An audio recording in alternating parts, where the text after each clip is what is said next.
ആ, മംഗലാപുരത്ത് നടന്ന ആൾക്കൂട്ട കൊലപാതകത്തിന്റെ വാർത്തകൾ ഇങ്ങനെ പല രീതിയിൽ ചർച്ചയാവുകയാണ്.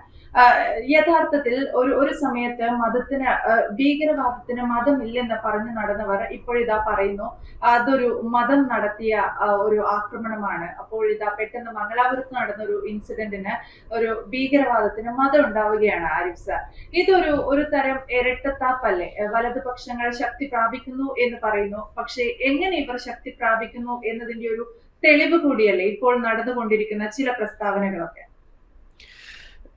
മംഗലാപുരത്ത് കൊല്ലപ്പെട്ട ആ ഒരു യുവാവിന് അനുശോചനം അർപ്പിച്ചുകൊണ്ട് നമുക്ക് തുടങ്ങാം. കാരണം നമ്മളെ സംബന്ധിച്ചിടത്തോളം ഭീകരവാദം അത് എവിടെ ഏത് ലേബലിൽ നടന്നാലും നമുക്കത് പ്രശ്നമാണ്. അതിനെ നമ്മൾ അപലപിക്കുന്നു. അത് തടയാൻ വേണ്ടിയിട്ടുള്ള വഴികളെക്കുറിച്ച് നമ്മൾ സംസാരിക്കുന്നു. സൊല്യൂഷൻ ബേസ്ഡ് അപ്രോച്ചസിനെ കുറിച്ച് നമ്മൾ പറയുന്നു. ഇതാണ് നമ്മളുടെ ഒരു രീതി എന്ന് പറയുന്നത്. അപ്പോൾ ഇവിടെ നമ്മൾ കാണുന്നത് ഒരു യുവാവിന് ഇതേപോലെ നാട്ടുകാരെല്ലാവരും കൂടി ഓടിച്ചിട്ട് തല്ലിക്കൊല്ലുന്നൊരു കാഴ്ച. അതിന് അവർ പറയുന്ന കാരണങ്ങൾ ഇപ്പോൾ പുറത്തേക്ക് വരുന്ന ചില വാർത്തകളൊക്കെ കണ്ടാൽ കൊല നടന്ന് ഒരു 1-2 ദിവസം അത് ഒളിപ്പിച്ചു വെച്ചു. പോലീസ് യഥാർത്ഥ മരണകാരണം പുറത്ത് പറഞ്ഞില്ല. അത് മറ്റു കാരണങ്ങളാണെന്ന് പറഞ്ഞു നടന്നു. പിന്നീടാണ് പോസ്റ്റ്മോർട്ടം കഴിഞ്ഞപ്പോൾ അതിനകത്ത് ഇങ്ങനെ ഒരു വിഷയമുണ്ടെന്ന് അറിയുകയും പിന്നീടാണ് അതിൻ്റെ വിഷയങ്ങൾ പുറത്തേക്ക് വരുന്നതെന്നൊക്കെയാണ് അറിയാൻ കഴിയുന്നത്. എന്തായാലും സത്യാവസ്ഥ അന്വേഷണമൊക്കെ കഴിയുമ്പോൾ അത് കൂടുതൽ വ്യക്തത അതിൽ വരും. പക്ഷേ നമ്മളെ പ്രശ്നം ഈ ഒരു സംഭവം ഉണ്ടായപ്പോൾ അതിനെക്കുറിച്ചുള്ള പ്രതികരണങ്ങൾ പുറത്തേക്ക് വരികയാണ്. ആ വരുന്ന സമയത്ത് നമ്മളവിടെ കാണുന്നത് എന്താണ്? ചില മീഡിയ ഔട്ട്ലെറ്റ്സ് ഇതിനെ പോലെയുള്ള സാധനങ്ങളൊക്കെ എടുത്ത് വെച്ച് വലിയ തോതിൽ പ്രചരിപ്പിക്കുന്ന ആളുകൾ പറയുന്ന സ്റ്റേറ്റ്മെൻറ്റ്സ് എന്താണ്? മുസ്ലിം യുവാവ് കൊല്ലപ്പെട്ടു എന്നാണ് പറയുന്നത്. മുസ്ലിം യുവാവ് തന്നെയാണ് കൊല്ലപ്പെട്ടിരിക്കുന്നത്. അഷ്റഫ് എന്നാണ് ആളുടെ പേര്. അതുകൂടാതെ കൊന്നത് ഹിന്ദുത്വ തീവ്രവാദികളാണെന്നാണ് പറയുന്നത്. അവർ ഹിന്ദു നാഷണലിസ്റ്റുകളാണെന്ന് പറയുന്നു. അപ്പോൾ നമ്മളൊന്ന് ആലോചിച്ച് നോക്കൂ. ഈ ഒരു വിഷയത്തിൻ്റെ പേരിൽ അവർക്ക് മുസ്ലിം യുവാവാണ് കൊല്ലപ്പെട്ടത് എന്ന് പറയാൻ അവർക്ക് ബുദ്ധിമുട്ടില്ല. അത് കൊന്നത് അല്ലെങ്കിൽ അതിനു വേണ്ടിയിട്ട് ഈ ആൾക്കൂട്ടം ആയി മാറിയത് അത് ഹിന്ദു നാഷണലിസ്റ്റുകളാണ് എന്ന് പറയാൻ അവർക്ക് ബുദ്ധിമുട്ടില്ല. ഇത് കുറച്ച് നാളുകൾക്ക് മുന്നേ, ഒരു 2 ദിവസം മുന്നേ അല്ലെങ്കിൽ ഒരാഴ്ച മുന്നേ പഹൽഗാമിൽ ഈ പ്രശ്നം ഉണ്ടാകുമ്പോൾ അവിടെ നമ്മൾ എന്താ കണ്ടത്? മുസ്ലിം തീവ്രവാദികൾ ഹിന്ദുക്കളെ തെരഞ്ഞുപിടിച്ച് കൊല്ലുന്നു എന്ന് നമ്മളെ പറയാൻ ഇവർ അനുവദിക്കുന്നുണ്ടായിരുന്നോ?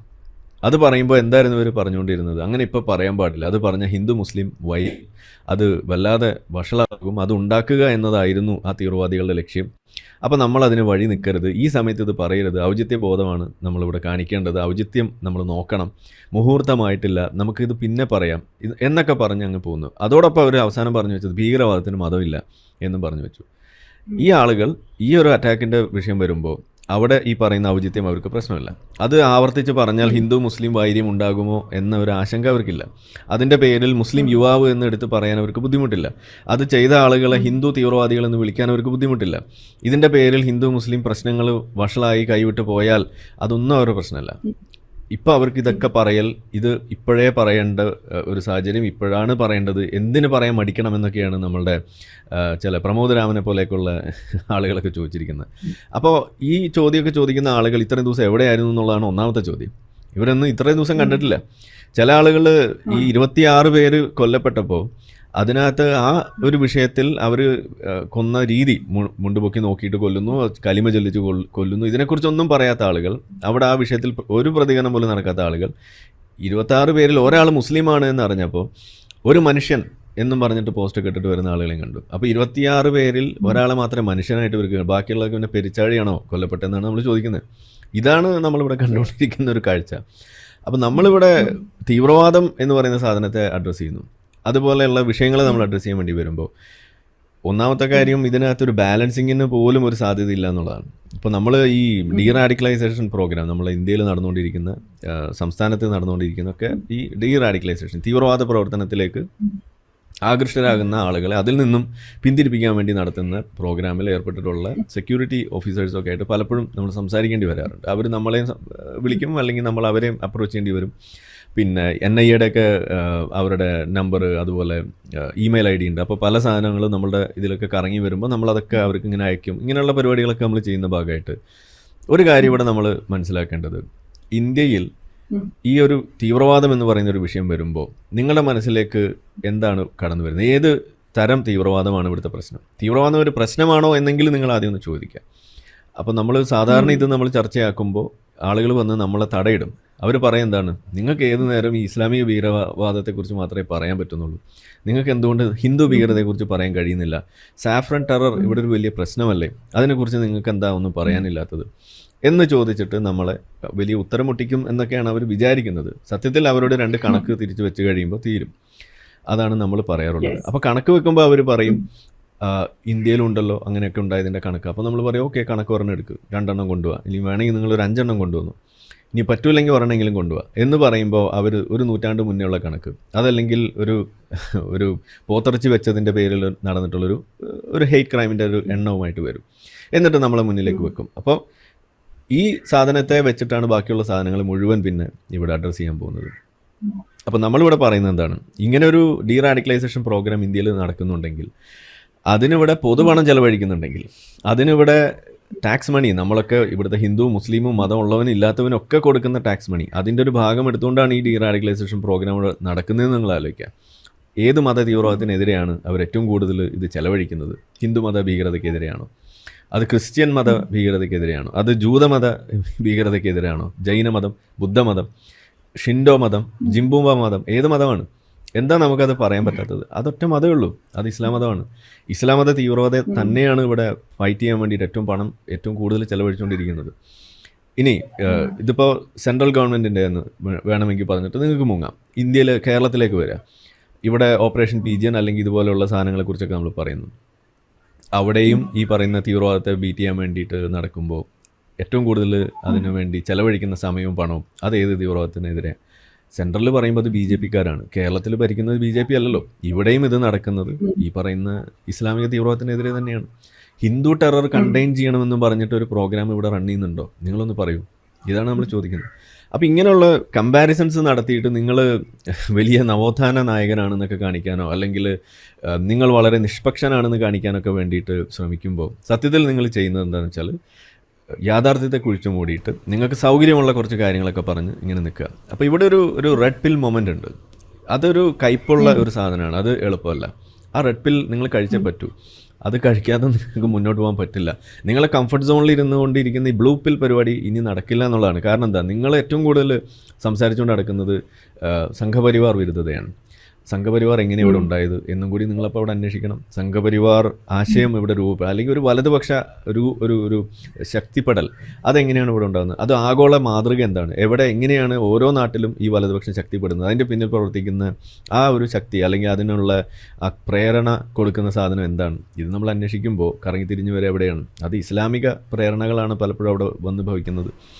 നിങ്ങൾ ജർമ്മനിയിലേക്ക് നോക്കുക. അവിടെ പണ്ട് കാലത്ത് ഹിറ്റ്ലറോടൊപ്പം മൺമറഞ്ഞു പോയി എന്ന് നമ്മൾ വിചാരിച്ച നാസി പാർട്ടികൾ പോലും ഇന്നിപ്പോൾ അവിടെ ഉദയം ചെയ്തു വരുന്നു. അവർ ശക്തി പ്രാപിക്കുകയാണ്. ആരാണ് അതിന് കാരണമാവുന്നത്? അത് ജർമ്മനിയിലുണ്ടായിട്ടുള്ള അവിടുത്തെ സാമുദായിക രാഷ്ട്രീയ വിഷയങ്ങളിൽ അവിടുത്തെ ഭരണത്തെ പോലും പിടിച്ചു കുലുക്കുന്ന തലത്തിലേക്ക് ഇസ്ലാമിക ലോബിയിങ്ങും ഇസ്ലാമിക തീവ്രവാദവും അത് വെച്ചുകൊണ്ടുള്ള ബുദ്ധിമുട്ടുകളും വരുമ്പോൾ അതിനെതിരെ എന്നുകൊണ്ട് പറഞ്ഞുകൊണ്ട് അവരുടെ വീട് അവരുടെ നാടിന് ഒരു ഭീഷണി എന്ന രീതിയിൽ കണ്ട് ആ നാടിനെ സ്നേഹിക്കുന്ന ആളുകൾ മുന്നോട്ട് വരുമ്പോൾ നിങ്ങൾ അതിനിടുന്ന പേരാണ് വലതുപക്ഷം. അതിന് വളരെ വയലൻ്റായിട്ട് കൊണ്ടു നടക്കുന്ന ആളുകളെ നിങ്ങൾക്ക് പേരെടുത്ത് വിളിക്കാൻ പറ്റുന്നു. AFD എന്ന് നിങ്ങൾക്ക് അവിടെ വിളിക്കാൻ പറ്റുന്നു. അത് സമാധാന പ്രിയരാണെന്നല്ല ഈ പറയുന്നത്. അങ്ങനെ വലതുപക്ഷം ഒരു പരിധിയിൽ കൂടുതൽ വന്നു കഴിയുമ്പോൾ അതിൽ തീവ്ര സ്വഭാവമുള്ള ആളുകളും വരാനുള്ള സാധ്യതയുണ്ട്. അത് ഇന്ത്യയിലും സാധ്യതയുണ്ട്, ഇന്ത്യയിലും ഉണ്ട്. അതുകൊണ്ട് തന്നെയാണ് ഈ മോബ് ലിഞ്ചിങ് പോലുള്ള സാധനങ്ങൾ നടക്കുന്നത്. ഇതാണ് നമ്മൾ പറയുന്നത്. അപ്പം നിങ്ങളുടെ ലക്ഷ്യം വലതുപക്ഷത്തെ തടയുക, വളർച്ച നിങ്ങൾ മുരടിപ്പിക്കുക എന്നൊക്കെയാണെന്നുണ്ടെങ്കിൽ നിങ്ങൾ വലിയ യമണ്ടൻ പണിയൊന്നും എടുക്കണ്ട. ഒറ്റ പണിയെ നിങ്ങൾ എടുക്കണ്ടു. അതെന്താണ്? ഇരട്ടത്താപ്പ് കളയുക എന്നുള്ളതാണ്. നിങ്ങൾ എങ്ങനെയാണോ ഹിന്ദു തീവ്രവാദം സാഫ്രൻ ടെറർ എന്ന് നിങ്ങൾക്ക് വിളിക്കാൻ കഴിയുന്നത്, സമാനമായ രീതിയിൽ ഒരു ഗ്രീൻ ടെറർ കാണുമ്പോൾ ഗ്രീൻ ടെറർ എന്ന് വിളിക്കാനുള്ള ഒരു സാമാന്യ മര്യാദ കാണിക്കുക. ആ ഇരട്ടത്താപ്പ് നിങ്ങളവിടെ മാറ്റി വെക്കുക. ഇത്രയും നമ്മൾ പറയുന്നുള്ളൂ. ഇത് നിങ്ങളെ കൊണ്ട് പറ്റുന്നില്ല. നിങ്ങളെ കൊണ്ട് പൊക്കാൻ പറ്റാത്ത ഇതുപോലെ എടുത്താൽ പോകാത്ത പണിയൊക്കെ ആയിട്ട് നടന്നിട്ട് സൗകര്യമുള്ളത് മാത്രം ചെയ്യുമ്പോൾ സത്യത്തിൽ ഇവിടെ വഴിവെക്കുന്നത് ഈ വലതുപക്ഷ ശാക്തീകരണത്തിന് തന്നെയാണ്. അത് ഒരു പരിധിയിൽ കൂടുതൽ പോയി കഴിഞ്ഞാൽ നാട് കുട്ടിച്ചോറാക്കും എന്ന് തന്നെയാണ് നമ്മൾ പറയുക. കാരണം അതിൽ തീവ്രമായ എലമെൻറ്റ്സ് വന്നു കഴിയുമ്പോൾ അത് നമ്മളുടെ വരുതിയിൽ നിർത്താൻ പറ്റുന്ന സാധനമായിരിക്കില്ല. അതിന് വലിയ തോതിലുള്ള ഒരു സ്വീകാര്യതയും ലഭിക്കും. ഇനി ഇന്ത്യയെ സംബന്ധിച്ചിടത്തോളം നമ്മൾ പറയുകയാണെങ്കിൽ ഒരു തവണ നമ്മളിതൊക്കെ കണ്ട് മുന്നോട്ട് പോയ ആളുകളാണ്. ഇപ്പോൾ വീണ്ടും ഇത് കാണുകയാണ്. ഇതാണ് നമ്മുടെ മുന്നിലുള്ള ഒരു സ്ഥിതിവിശേഷം. എന്നിട്ടും നമ്മൾ പഠിക്കുന്നില്ല എന്ന് പറഞ്ഞാൽ നമ്മൾ സാധാരണ പറയും ഹിസ്റ്ററി നെവർ റിപ്പീറ്റ്സ് എന്നൊക്കെ നമ്മൾ പറയും. പക്ഷേ ഇന്ത്യയെ സംബന്ധിച്ചിടത്തോളം ചരിത്രം ഇങ്ങനെ ആവർത്തിക്കാൻ വേണ്ടി ഇങ്ങനെ വെമ്പി നിൽക്കുകയാണ്. അതിന് വേണ്ടിയിട്ട് വെള്ളം കോരാനും അതിന് വേണ്ടിയിട്ട് വളമിടാനും ആളുകൾ ക്യൂ നിൽക്കുന്ന അവസ്ഥ ഉള്ളപ്പോൾ പിന്നെ ചരിത്രം വേണ്ടാന്ന് വിചാരിച്ചാൽ പോലും ഇവിടെ എങ്ങനെ പിന്നെ റിപ്പീറ്റ് ചെയ്യാതിരിക്കും? ഇതാണ് ഇവിടുത്തെ പ്രശ്നം. അപ്പോൾ ആ റിപ്പീറ്റേഷൻ നമ്മൾ ഒഴിവാക്കണമെന്നുണ്ടെങ്കിൽ എടുക്കേണ്ട ഏറ്റവും മിനിമം കാര്യം ഇതാണ്. അപ്പോൾ ഇനി എങ്ങനെയാണിത് ഇരട്ടത്താപ്പ് ഒഴിവാക്കുക? ഇതാണ് നമ്മൾ മറ്റൊരു വഴി, അല്ലെങ്കിൽ അതെങ്ങനെ നിങ്ങൾക്ക് എളുപ്പം ചെയ്യാം അതും കൂടി പറഞ്ഞുതരാം. ഇതൊന്നും എന്താണ് കടങ്കഥ പറഞ്ഞ് നമ്മൾ പോവല്ല, വളരെ സിമ്പിളായിട്ടുള്ളൊരു സാധനമാണ്. അതായത് വലതുപക്ഷം ശക്തിപ്പെടുന്നത് എങ്ങനെയാണ്? അവർ പറയുന്ന കാര്യങ്ങൾ അവർ മാത്രം പറയുന്ന അവസ്ഥ ഉണ്ടാകുന്നു എന്നതാണ് പ്രശ്നം. അതായത് ഇപ്പോൾ ഒരു വിഷയം ഇവിടെ ഉണ്ടാകുന്നു, ഇപ്പം പൗരത്വ ഭേദഗതി, അല്ലെങ്കിൽ ഇവിടെ വഖഫ്, അതല്ലെങ്കിൽ uniform civil code. Uniform civil കോഡാണ് ഏറ്റവും വലിയ എക്സാമ്പിളായിട്ട് ഞാൻ ഇവിടെ എടുക്കാം. യൂണിഫോം സിവിൽ കോഡിൻ്റെ വിഷയം വരുമ്പോൾ ഇത്ര നാളും ഇവിടുത്തെ ഇടതുപക്ഷം അതിന് അനുകൂലമായിട്ട് നിന്നിരുന്ന ആളുകളാണ്. EMS പോലുള്ള ആളുകൾ യൂണിഫോം സിവിൽ കോഡ് വരണം എന്ന് പറഞ്ഞ ആളുകളാണ്. ഇടതുപക്ഷത്തിൻ്റെ പ്രധാനപ്പെട്ട ഒരു കാലഘട്ടത്തെ ആവശ്യം യൂണിഫോം സിവിൽ കോഡ് വരണം എന്നായിരുന്നു. പക്ഷേ ഇന്നിപ്പോൾ അവരെന്താ പറയുന്നത്? ഇന്ന് അവർ പറഞ്ഞ് BJP കൊണ്ടുവന്നാൽ ശരിയാവില്ല എന്നാണ് പറയുന്നത്. അപ്പോൾ ഒരു വശത്ത് BJP യൂണിഫോം സിവിൽ കോഡ് കൊണ്ടുവരുന്നു എന്ന് പറയുന്നു, കൊണ്ടുവരുമെന്ന് പറയുന്നു. അതിന് വേണ്ടിയിട്ട് തേങ്ങ ഇങ്ങനെ ഓങ്ങി നിൽക്കുകയാണ് ഉടയ്ക്കാൻ വേണ്ടിയിട്ട്. പക്ഷേ സ്വാമി തേങ്ങ ഉടയ്ക്കുന്നില്ല. പക്ഷേ ഇപ്പുറത്ത് CPM പറയുന്നു കൊണ്ടുവരരുത്, കൊണ്ടുവന്ന ആകെ പ്രശ്നമാണ്, BJP കൊണ്ടുവരുന്ന സാധനം ഒരിക്കലും ശരിയാവില്ല എന്നൊക്കെയാണ് പറഞ്ഞു വെക്കുന്നത്. അപ്പം നമ്മളിവിടെ ചോദിക്കുന്നത്, BJP കൊണ്ടുവന്നില്ലെങ്കിലും ഈ പറയുന്ന യൂണിഫോം സിവിൽ കോഡ് കേരളത്തിൽ ഇവിടുത്തെ ഭരിച്ചുകൊണ്ടിരിക്കുന്ന ഇവിടുത്തെ കമ്മ്യൂണിസ്റ്റുകാർക്ക് കൊണ്ടുവരാമല്ലോ. ഉത്തരാഖണ്ഡിൽ കൊണ്ടുവന്നില്ലേ, ഗോവയിൽ കൊണ്ടുവരുന്നു എന്ന് കൊണ്ടുവന്നു എന്ന് നമ്മൾ പറയുന്നു. മറ്റു പല സ്ഥലത്തും അത് ചെയ്യാം. അതായത് ഇത് നമ്മുടെ സെൻട്രൽ ഗവൺമെൻറ് മാത്രമല്ല, സ്റ്റേറ്റ് ഗവൺമെൻറ്റിന് ചെയ്യാം യൂണിഫോം സിവിൽ കോഡ് കൊണ്ടുവരുന്ന കാര്യം. എന്തുകൊണ്ട് BJP കൊണ്ടുവരുമ്പോഴുണ്ടാകാൻ സാധ്യതയുള്ള പ്രശ്നങ്ങളൊക്കെ അങ്ങ് മാറ്റിക്കൊണ്ട് വളരെ മികച്ച, BJPക്ക് പോലും കണ്ടാൽ കണ്ണ് തള്ളിപ്പോകുന്ന തരത്തിലുള്ള ഒരു മികച്ച ഒരു യൂണിഫോം സിവിൽ കോഡ് കൊണ്ടുവരാൻ ഇവിടുത്തെ കമ്മ്യൂണിസ്റ്റ് സർക്കാരിന് എന്ത് തടസ്സമാണുള്ളത്? ഇത് നമ്മൾ ആവർത്തിച്ച് ചോദിക്കുന്ന ചോദ്യമാണ്. അപ്പോൾ അവരത് ചെയ്യില്ല. അത് ചെയ്താൽ എന്താ പ്രശ്നം എന്ന് അവർക്ക് നന്നായിട്ട് അറിയാം. അത് വോട്ട് പോകുന്ന സാധനമാണ്, അതാണ് അവരുടെ പ്രശ്നം. അപ്പോൾ നമ്മളിവിടെ പറയുന്നത്, ഇവിടെ BJP അല്ലെങ്കിൽ ഇവിടുത്തെ വലതുപക്ഷം ആര് തന്നെയായാലും ലോകത്ത് എവിടെയാണെങ്കിലും അത് ശക്തിപ്പെടുന്നുണ്ടെങ്കിൽ അതിൻ്റെ കാരണം ഒരു വിഷയം അത് അഡ്രസ്സ് ചെയ്യപ്പെടേണ്ടതാണ് എന്നുണ്ടെങ്കിൽ അത് മൊണോപ്പൊളൈസ് ചെയ്ത് അത് ഉന്നയിക്കാനുള്ള ഒരു അവസരം അത് വലതുപക്ഷത്തിന് വെച്ചു കൊടുക്കുകയാണ്.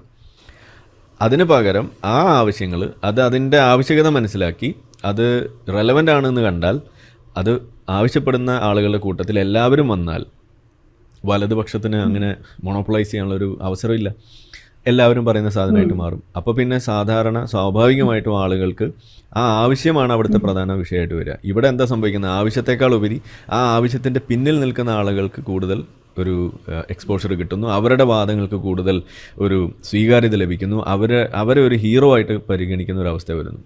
അതായത് ഇപ്പം നമ്മൾ പറയുകയാണെന്നുണ്ടെങ്കിൽ നമുക്കെല്ലാവർക്കും സംഗതി തിയററ്റിക്കലി പറയുന്ന കാര്യങ്ങളെക്കാൾ അപ്പുറം അതിൻ്റെ പിന്നിൽ ഇപ്പോൾ വെള്ളം കുടിക്കണം എന്ന് എല്ലാവർക്കും അറിയാം. വെള്ളം കുടിക്കണമെന്ന് നമ്മൾ എവിടെ ചുമരിലൊക്കെ എഴുതി വെക്കുന്നു.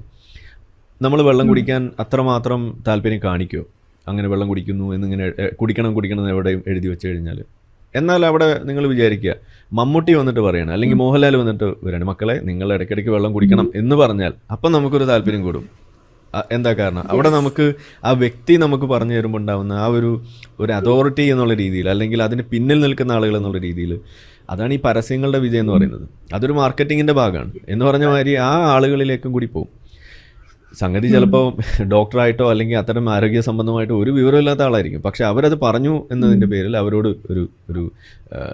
ഒരു ആഭിമുഖ്യം നമുക്ക് തോന്നും. എന്ന് പറഞ്ഞ മാതിരി യൂണിഫോം സിവിൽ കോഡ് ആവശ്യമാണോ അല്ലയോ എന്നുള്ളതിനേക്കാൾ അപ്പുറം അത് പറയുന്ന ആളുകൾക്ക് ഒരു ഫാൻ ബേസ് ഉണ്ടാവുക എന്നുള്ളതാണ് ഇവിടെ സംഭവിക്കുക. അതെന്താ സംഭവിക്കുക? ബാക്കി പിന്നീട് എന്താ ഉണ്ടാവുക?